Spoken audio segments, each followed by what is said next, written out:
राजस्थान में चुनावी रणभेरी बजने से पहले ही समय, संवैधानिक मर्यादा और प्रशासनिक समन्वय की परीक्षा शुरू हो गई है। नमस्कार, बहुत स्वागत है आपका। वक्त हो चला है पंचलाइन का और मैं हूं प्रताप सिंह आपके साथ। हाईकोर्ट में राज्य निर्वाचन आयोग ने 15 अगस्त तक निकाय चुनाव का कार्यक्रम घोषित करने का भरोसा दिया है, लेकिन उससे ठीक पहले सरकार के सामने आरक्षण की लॉटरी का पेच है। दूसरी तरफ 20 अगस्त से विधानसभा का सत्र शुरू होना है। सवाल इसलिए सिर्फ चुनाव की तारीखों का नहीं है, सवाल यह है कि क्या चुनावी प्रक्रिया और विधानसभा सत्र एक दूसरे के संवैधानिक दायरे को प्रभावित किए बिना साथ चल सकते हैं। अगर लॉटरी समय पर नहीं निकलती तो चुनावी कार्यक्रम अटक सकता है और कोर्ट में दिए गए आश्वासन पर फिर सवाल भी खड़े होंगे। और अगर कार्यक्रम घोषित होता है तो आचार संहिता लागू होगी। ऐसे में विधानसभा सत्र के दौरान सरकार की घोषणाओं की सीमा क्या होगी? एक तरफ कोर्ट की समय सीमा, दूसरी तरफ चुनावी आचार संहिता और तीसरी ओर विधानसभा का सत्र। राजस्थान की सियासत में फिलहाल असली सवाल यह है कि रास्ता कैसे निकलेगा, और आज इसी मुद्दे पर चर्चा की जाएगी। इस खास चर्चा में मेरे साथ कुछ खास मेहमान जुड़े हैं। सबसे पहले तारुफ में उनका करवाऊं। बीजेपी से मेरे साथ एडवोकेट प्रीति शर्मा जी जुड़ गई हैं, आपका बहुत स्वागत है। कांग्रेस से गोविंद पटेल जी मेरे साथ जुड़ गए हैं, आपका बहुत स्वागत। और हेमंत भाई गोयल जो कि राजनीतिक विश्लेषक हैं, मेरे साथ जुड़ गए हैं, आपका बहुत स्वागत। और पूर्व आयुक्त ओपी गुप्ता साहब मेरे साथ जुड़ गए हैं। आप सभी का बहुत स्वागत है। आप सब तक मेरी आवाज पहुंच पा रही होगी, मैं उम्मीद करता हूं। सबसे पहले प्रीति जी, मैं आपका रुख करना चाह रहा हूं। बीजेपी से मेरा सवाल, एक वादा किया गया था कि साहब 15 तारीख तक चुनावी कार्यक्रम घोषित करवा दिया जाएगा, आपको याद होगा, हाई कोर्ट के अंदर। और अब ये असमंजस की स्थिति पूरे प्रदेश में बनती हुई आ रही, क्योंकि 20 को विधानसभा का सत्र भी शुरू होना है। क्या 15 तारीख तक सरकार तय वादे के मुताबिक चुनावी कार्यक्रम घोषित करवा देगी? मेरा सीधा सवाल आपसे।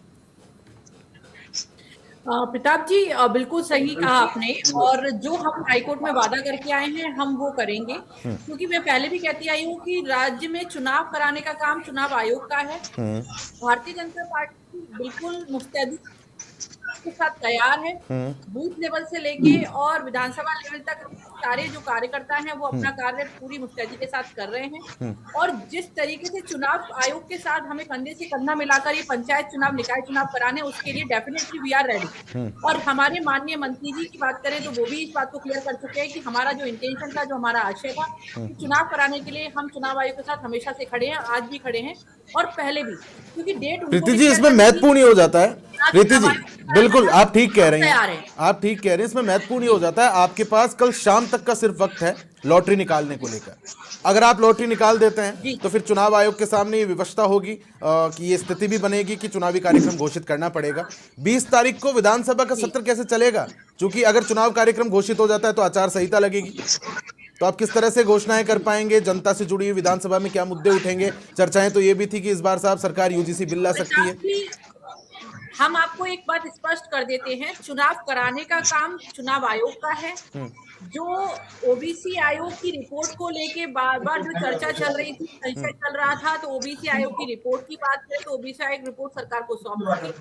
तो चुनाव कराने के लिए जो कल लॉटरी निकालने की बात है, आपने कहा कि हमारे पास कल तक, बिल्कुल सही कहा जी, लेकिन कल तक का समय तो है ना हमारे पास। कि हमारा काम है कि हमें लॉटरी निकालनी है, हमें चुनाव में सहयोग करना है, चुनाव में काम कराना है। हमें जो मर्यादित समय दिया है तो मर्यादित समय में हम अपना काम करेंगे, इसमें कोई दो राय नहीं। और अगर आचार संहिता लगती है, चुनाव आयोग घोषणा करता है, आगे चलती रहेंगी। ये चुनाव आयोग का काम है, हमारा जो काम है वो हम करेंगे। और हमारा काम बिल्कुल चुनाव कराने। ठीक है, गोविंद जी मेरे साथ जुड़े। गोविंद जी, असमंजस की स्थिति आप भी देख पा रहे हैं, विपक्ष किस तरह से इस स्थिति को देख रहा है? क्योंकि ये तो एक न्यायिक बाध्यता भी बनता जा रहा है। 20 को विधानसभा का सत्र शुरू होना है। क्या लगता है आपको 15 तारीख तक कार्यक्रम आना चाहिए चुनावी? सबसे पहले तो मैं आपको बता दूं कि जिस तरह से सरकार चुनावों को टाल रही थी, इन्होंने बार बार कोर्ट में जिस तरह के हलफनामे दिए कि हम चुनाव कराने में इस तरह से सक्षम नहीं है, ये व्यवस्थाएं नहीं है, वो व्यवस्थाएं नहीं है। ये जो तारीख फाइनल हुई वो भी सुप्रीम कोर्ट की जो मतलब उनका जो आदेश था, उनकी डांट फटकार थी, उसके बाद हुई है।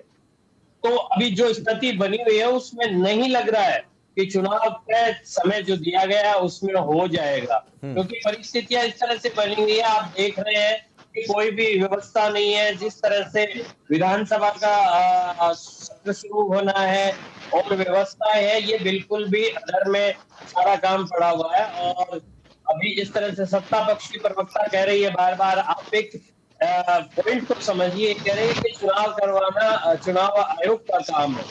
ये बार बार जिस तरह का ये शब्द इस्तेमाल कर रहे हैं, तो मैं आपको ये चीज क्लियरली आपके चैनल के माध्यम से ये कह रहा हूँ कि चुनाव होना अभी लगभग नामुमकिन सा दिख रहा है, क्योंकि सरकार की नीयत में खोट है और ये शुरू से दिख रहा है, बार बार दिख रहा है। जब कानूनी इसमें जो हमारा जो उच्चतम न्यायालय है उसने जब संज्ञान लिया, तब इन्होंने तारीख तय करने की बात कही कि नहीं हम चुनाव करवा देंगे। तो सरकार बिल्कुल भी चुनाव करवाने के पक्ष में नहीं है, और पूरा प्रदेश देख रहा है कि किस तरह से चुनाव को बार बार ठीक है, डिले किया जा ठीक रहा है। है। तो आपके हिसाब से चुनाव जी। नहीं हो पाएंगे जो तारीख दी गई है उस मुताबिक। अच्छा, प्रीति जी कुछ जोड़ना चाह रही है? प्रीति जी जोड़िए संक्षिप्त में। जिस तरह की स्थिति बनी हुई है उससे तो इस तरह ठीक है यही लग प्रीति रहा है जी, कि अभी चुनाव नहीं हो ठीक पाए। है प्रीति जी। जी गोविंद जी, बहुत बड़ी विडंबना है, प्रताप जी, बहुत बड़ी विडंबना है कि कांग्रेस वाले किसी चीज पर, ना तो उनको संवैधानिक संस्थाओं पर कोई विश्वास है, ना उन्हें सरकार के किसी वक्तव्य पर कोई विश्वास है। कल लॉटरी तो निकलनी है, संवैधानिक संस्थाओं की जरूरत कहाँ पड़ी? सरकार पहले चुनाव करवा देते तो कोर्ट में जाने का काम कहाँ था? ये बताओ आप। पहले जब पहले चुनाव करवा सुन लेते हैं एक बार गोविंद जी, सुन लेते हैं क्या कह रही है वो। जी अगर समय अनुसार सुन लेते हैं एक बार। नहीं, आप अगर समय समय अनुसार काम हो जाता तो आज ये स्थिति होती नहीं। सिर्फ प्रदेश की जनता को गुमराह करने का काम, सिर्फ प्रदेश की जनता को गुमराह करने का काम किया जा रहा है, क्योंकि सर्वे रिपोर्ट में है कि कहीं भी, चलिए ठीक है, आज इसी मुद्दे को लेकर डिबेट है, आखिर हल कैसे होना चाहिए। प्रदेश की जनता भी ये देख रही है, असमंजस की स्थिति तो वाकई बनी हुई है। मैं आप दोनों को रोकना चाह रहा हूं एक बार। हेमंत भाई गोयल मेरे साथ राजनीतिक विश्लेषक जुड़े हुए हैं। मेरा सवाल हेमंत जी से। हेमंत जी, मेरी आवाज आप तक पहुंच पा रही होगी। जिस तरह से आपने देखा चुनाव में देरी तो हुई, इस देरी के पीछे आप प्रशासनिक कारण ज्यादा देखते हैं या फिर राजनीतिक कारण? और अब जो ये एक तीसरा पैच फंस रहा है विधानसभा सत्र का, आचार संहिता के दौरान, किस तरह से दोनों चीजें संभव हो पाएगी?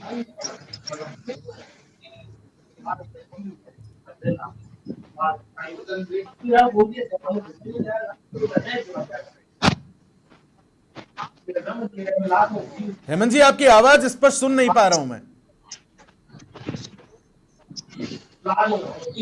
शायद आपने म्यूट किया हुआ है।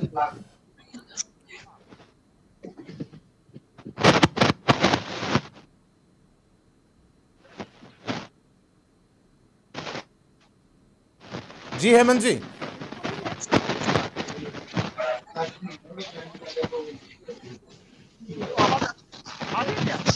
हाँ, अब मैं सुन पा रहा हूं आपकी आवाज।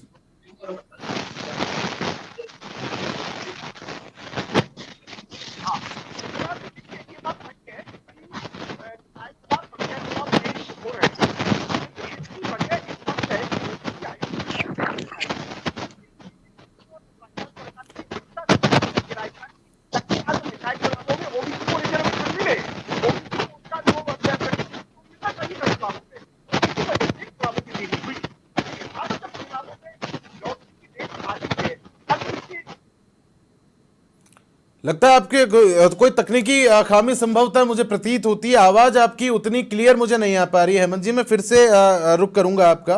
ओपी गुप्ता साहब मेरे साथ जुड़े हुए हैं। गुप्ता जी, क्या आचार संहिता में सत्र चल सकता? आप किस तरह से देखते? कोई है विकल्प? देखिए, जैसा कि आज जैसा कि आज गवर्नमेंट ने घोषणा भी की है कि सत्र तो चलेगा, तो लेकिन सत्र में क्या है, जो आचार संहिता के लिए होती है, कोई घोषणा नहीं की जा सकती, कोई बिल पास नहीं किया जा सकता, वो सारी चीजों की पालना की जाएगी। और कार्य जो होंगे वो रूटीन वाले कार्य करे जाएंगे, क्योंकि 6 महीने की समय सीमा होती है। 6 महीने के अंदर इनको सत्र बुलाना होता है, इसलिए कानूनी रूप से बाध्यता है, इस कारण बुलाया जा रहा है। तो वो सत्र चलेगा, लेकिन घोषणाएं वगैरह वो नहीं हो सकती, वो कानूनी हो जाएगी, कोई दिक्कत वाली बात नहीं है। नहीं तो फिर सत्र का अर्थ क्या रह जाएगा अगर जनता के लिए कुछ घोषणा नहीं हो सकती, लाभ नहीं पहुंच सकता? सत्र का अर्थ तो जनता के लिए क्या है, और काम तो होंगे ना रूटीन। जो क्वेश्चन पूछेंगे उनके जवाब दिए जाएंगे, और भी कोई समस्याएं होंगी उन पर विचार किया जाएगा। घोषणाओं में दिक्कत है, घोषणाएं नहीं होंगी, घोषणाएं नहीं होंगी बस। और क्या, बाकी उनके समस्याओं के समाधान तो होंगे ही। कोई घोषणाएं आगे के लिए जिससे चुनाव प्रभावित हो या जनता के वोटर प्रभावित हो, उन मतदाता प्रभावित हो, ऐसे कार्य नहीं किए जाएंगे। बाकी कार्य तो हो गए, ऐसी कोई दिक्कत वाली बात है नहीं। ठीक है, प्रीति जी मेरे साथ जुड़ी हुई समस्या जी नहीं आई है। जी। प्रीति जी, क्या आपको लगता है कि अदालत में थोड़ी सी जल्दबाजी हो गई तारीखों को देते समय? शायद ये ध्यान नहीं रहा कि सत्र भी इस बीच पड़ेगा, और लॉटरी में देरी की मुख्य वजह आप क्या मान रही हैं? प्रताप जी, पहले तो लॉटरी में देरी कहाँ, जो डेट फिक्स है उस डेट पे लॉटरी निकलेगी। आज 12 तारीख हुई है, कल 13 तारीख का फिक्स था, तो 13 तारीख को निकलेगी। तो दूसरी आप ये चीज, मान रहे हैं कल तक जो लॉटरी मान्य- निकलेगी ही?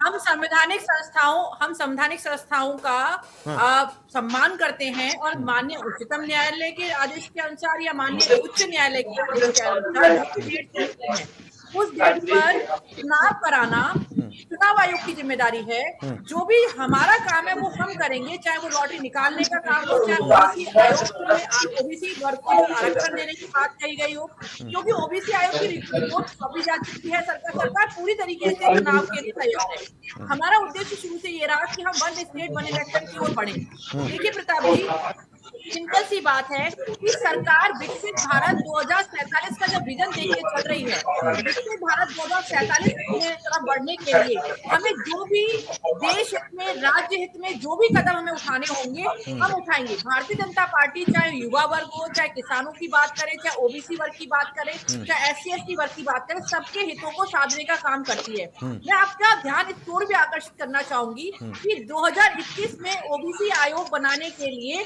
माननीय उच्चतम न्यायालय द्वारा निर्देश दे दिए गए थे। ओबीसी वर्ग को 2018 में रूप में लाने का काम किसने किया? संवैधानिक संशोधन के माध्यम से 2018 में जब संविधान में संशोधन हुआ, ओबीसी वर्ग को एक प्रतिशत मिला, एक आरक्षण मिला, तो वो काम किया केंद्र सरकार ने, जब हमारी सरकार, भाजपा की सरकार सत्ता में थी।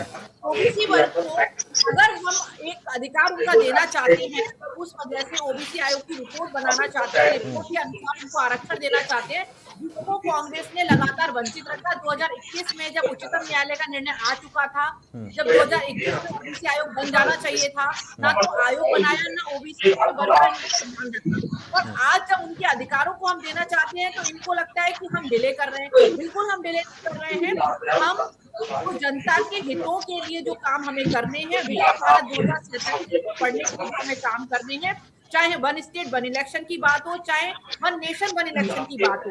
अगर हम एक राष्ट्र एक चुनाव की बात करते हैं, तो उसकी शुरुआत हमें राज्य से करनी होगी। और माननीय मुख्यमंत्री भजन लाल जी के नेतृत्व में अगर एक स्टेट एक इलेक्शन को रखते हुए, अपने ध्यान में रखते हुए और उस तरफ अगर हम बढ़ रहे हैं, तो मुझे नहीं लगता कि इसमें कोई बुराई होनी चाहिए। क्यों? ठीक, जैसे कि अभी सर ने बताया कि सत्र भी चलेगा, आचार संहिता लगने के बाद कोई बिल नहीं पास हो सकता। डेफिनेटली अगर सत्र चलेगा तो चलेगा, लेकिन देखिए कांग्रेस सरकार, कांग्रेस के जो लोग हैं, कांग्रेस में चाहे वो डोटासरा जी हो, चाहे वो टीकाराम जूली जी हो, तो इन लोगों के जो बयान आते हैं, जब ये शंका करते हैं, चाहे वो संवैधानिक संस्थाओं पे शंका की बात करें, चाहे वो सरकार पर शंका की बात अरे करें, तो संवैधानिक नहीं, फिर भी इस बार यूसीसी की तो चर्चा हो ही रही थी। आप लोग यूसीसी बिल ला सकते हैं। जरूरत नहीं पड़ती, जरूरत क्यों पड़ी? आप जो रिपोर्ट मिली है, जो इंटेलिजेंस की रिपोर्ट मिली है, वो ये मिली है कि आप चुनाव हार रहे हैं, जो ग्रामीण क्षेत्र में आपका विरोध है, इसलिए आप चुनाव चलिए गोविंद जी, कोशिश कर रहे गोविंद जी हैं। ठीक है, ये है बात। गोविंद जी आप पहले क्या चाहते हैं? आप सत्र पहले चाहते हैं कि चुनावी कार्यक्रम पहले चाहते हैं? आप क्या चाहते हैं गोविंद जी? कांग्रेस क्या चाह रही है? प्रीति जी मैं रुक करूंगा आप। देखिए प्रताप जी, प्रीति जी मैं रुक करूंगा। सुनिए प्रताप जी, जी, इन्होंने जिस तरह से प्रदेश की जनता को गुमराह करने का काम किया है, ये बार बार कह रहे हैं, आप फिर से मैं ये कहूंगा, चुनाव आयोग का काम है, चुनाव सरकार का कोई काम नहीं है क्या? सरकार जब तक संसाधन नहीं देगी, सरकार जब तक व्यवस्थाएं नहीं करेगी, तब तक चुनाव कैसे हो जाएंगे? चुनाव आयोग थोड़ी सारी व्यवस्थाएं कर लेगा, लेकिन ये प्रदेश की जनता को गुमराह करने का काम ये सरकार और सरकार के नुमाइंदे कर रहे हैं। लेकिन इनकी जिस तरह से तैयारियां चल रही है, जिस तरह से तैयारियां चल रही है, उसमें कहीं भी ये नहीं लग रहा कि ये चुनाव करवा पाएंगे या चुनाव करेंगे। इन्होंने हमेशा बहाने बनाए हैं कि चुनाव, इस तरह से इन्होंने टालने का काम किया, हर बार बहाने बनाए हैं। कभी इन्होंने क्या जवाब दिया है, कभी इन्होंने क्या जवाब दिया है। नहीं, लेकिन गोविंद जी जिस तरह से अब ये वाकई टकराव की स्थिति बनती हुई नजर आ रही है गोविंद जी, अब जिस तरह से वाकई टकराव की स्थिति, भाई आपका सत्र भी फंसा हुआ है, तो इसको क्या देरी कहना कांग्रेस की ओर से उचित होगा? देखिए बात ये है कि ये चुनाव, भाई ये चुनाव का जो इन्होंने कार्यक्रम की जो 13 तारीख जो इन्होंने दी है, ये इनको अपनी जिम्मेदारी पूर्ण जो इन्होंने कहा है उसमें करवाना चाहिए। लेकिन शंका, हमें शक इसलिए है कि सरकार की नीयत शुरू से खराब रही है। सरकार के मन में खोट है, ये चुनाव करवाना नहीं चाहते। मैं बार बार ये कह रहा हूं कि चुनाव बिल्कुल भी ये करवाना नहीं चाहते। और अभी सत्ता पक्ष की प्रवक्ता कह रही है हमने युवाओं को ये कर दिया, उनके साथ लिया। इन्होंने युवाओं का जो हाल किया वो प्रदेश में किसी से छुपा नहीं है। किस तरह से युवा सड़क पे है, संगठन इनका विरोध हो रहा है, और ये चुनाव की बातें सिर्फ और सिर्फ एक काल्पनिक तरीके से बातें हो रही है। ठीक है गोविंद जी, मैं फिर से रुक करूंगा आपका। हेमंत जी काफी देर से मेरे साथ चर्चा में जुड़े हुए हैं, पहले उनकी आवाज नहीं आ पा रही थी। ठीक है, मैं आऊंगा आपके पास। गोविंद जी मैं आता हूं आपके पास। हेमंत जी मेरी आवाज अब तो आप तक पहुंच पा रही है?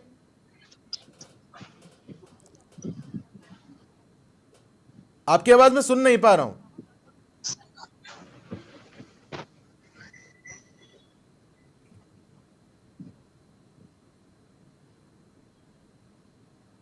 एक बार फिर से कुछ दोहराइए। नहीं, संभवतः कोई तकनीकी खामी है, आपकी आवाज मुझ तक बिल्कुल नहीं पहुंच पा रही है। ओपी गुप्ता साहब, सबसे बड़ा पेच क्या मानते हैं आप भाई, चुनाव या सत्र? भाई इस बार पेच तो फंसा है। नहीं, पेच अब कोई नहीं है। देखिए, पेच अब कोई नहीं है। लॉटरी निकलेगी, लॉटरी निकलने के बाद ही, जैसे ही दोनों की, पार्षदों की और चेयरमैनों की लॉटरी निकल जाएगी, उसके बाद नोटिफिकेशन हो जाएगा, आचार संहिता लागू हो जाएगी, चुनाव होंगे। चुनाव आयोग को जिम्मेवार ठहराया सरकार ने, जो भी किया। सुप्रीम हाईकोर्ट, जो चुनाव आयोग ने वहां पर एफिडेविट दिया है कि हम चुनाव कराएंगे, इसलिए चुनाव में कोई संशय की बात नहीं है। अब वन्य परिस्थितियां तो कोई ऐसी आ जाए और को बहुत भयंकर कोई हादसा हो जाए तो कोई फर्क पड़ सकता है बाकी डेट का, बाकी चुनाव होंगे, इसमें कोई संशय नहीं। इन केस गुप्ता जी मान लीजिए, इन केस किसी भी देरी से जो घोषित की गई तिथि है वो डिले हो जाती है, तो क्या वापस से समय मांगा जा सकता है, जो परिस्थितियां बनी कोर्ट में जाकर सरकार की? डिले तो देखो होती है, बहुत सारी पहले भी है, लोकसभा चुनावों में हुए। ऐसी कोई ऐसी परिस्थितियां आ जाए जिसमें कि जिसको टाला नहीं जा सकता। कोरोना के टाइम में हुआ ही था टाइम, तो इसलिए ऐसा कोई वो नहीं है कि भाई बहुत स्पेशल परिस्थिति आ जाए तो डेट आगे नहीं बढ़ाई जा सकती। कोर्ट भी समझती है भाई ऐसी परिस्थिति में कैसे चुनाव हो गए, इसलिए ऐसा कोई वो नहीं है कि भाई हो। अभी कोई ऐसी स्थिति दिख नहीं रही है, तो चुनाव तो होंगे अभी टाइम पर, कोई दिक्कत वाली बात नहीं। चलिए ठीक है। प्रीति जी मेरे साथ जुड़ी है। प्रीति जी, अभी 16 तारीख को तो अमित शाह भी आ रहे हैं, उनका भी कार्यक्रम प्रस्तावित है। निम्बाहेड़ा वो आएंगे, अलवर वो आएंगे, तो उनकी सभा भी अटकेगी इस स्थिति से, तो घोषणा तो क्या ही कर पाएंगे। प्रताप जी देखिए, आप जब कहते हैं ये जो प्रशासनिक कार्य है चलते रहेंगे, जो राजनीतिक गतिविधियां हैं चलती रहती हैं। जब ये राजनीतिक गतिविधियां चलती रहती हैं, हमारे माननीय गृह मंत्री जी अगर आएंगे और अगर वो घोषणा करते हैं तो बिल्कुल करेंगे। लेकिन आप जो संशय इन सब चीजों को लेकर जो अटकलें लगाई जा रही है वो बिल्कुल मतलब बिना सर पैर की बातें, जिन्हें हम कह सकते हैं ना, चाहे वो डोटासरा जी हो, चाहे वो टीकाराम जूली जी हो, चाहे हमारे गोविंद जी जो आपके साथ अभी जुड़े हुए हैं, जो संशय, एक जो संशय वाली स्थिति ना कि होगा। देखिए, हम लोग होगा और नहीं होगा पे विश्वास नहीं करते। हमें एक आदेश मिला है संवैधानिक संस्थान का माननीय उच्च न्यायालय की तरफ से, और उस आदेश की पालना हमारी तरफ से की जाएगी। माननीय मंत्री जी बिल्कुल स्पष्ट कह चुके हैं कि हम चुनाव कराने के लिए तैयार हैं। हम अरे मंत्री जी तो बहुत बार कह चुके हैं, जनवरी में हो जाएंगे, फरवरी में हो जाएंगे, नवंबर में हो जाएंगे, दिसंबर में हो जाएंगे। मंत्री जी तो कम से कम 10 बार बयान दे चुके हैं। मंत्री जी तो 10 बार बयान दे चुके हैं। मंत्री जी की बात मत कीजिए। आपको सुप्रीम कोर्ट की फटकार लगी है तब जाके सरकार ने ये कहा कि हम चुनाव करवाएंगे। नहीं, बाकी आपकी तो मंशा बिल्कुल भी नहीं है, बिल्कुल भी आपकी मंशा नहीं है, आपकी सरकार की बिल्कुल भी मंशा नहीं है। चुनाव तो सरकार करवाना ही नहीं चाहती। सरकार तो बार बार चुनाव टालने का काम कर रही है, और ये कोई नई बात नहीं है। जब से समय हुआ उसके बाद से इसी तरह की स्थिति चली हुई है। आपके मन में जो हार का डर बैठा हुआ है ना, आपके मन में जो हार, चलिए ठीक है, मुद्दे से नहीं भटकते हैं, मुद्दे से नहीं भटकते हैं, मुद्दे से नहीं भटकते हैं। गोविंद जी मेरा आपसे सवाल, गोविंद जी मेरा आपसे सवाल रहेगा, गोविंद जी मेरा आपसे सवाल रहेगा, गोविंद जी मेरी आवाज अब तक आ पा रही होगी, मेरा आपसे सवाल रहेगा। ठीक है, मैं फिर से रुक करूंगा ना, एक एक करके बात कर लेते हैं, मुद्दा नहीं भटकाते हैं प्लीज। प्रीति जी मैं रुक करूंगा आपका, प्लीज एक बार।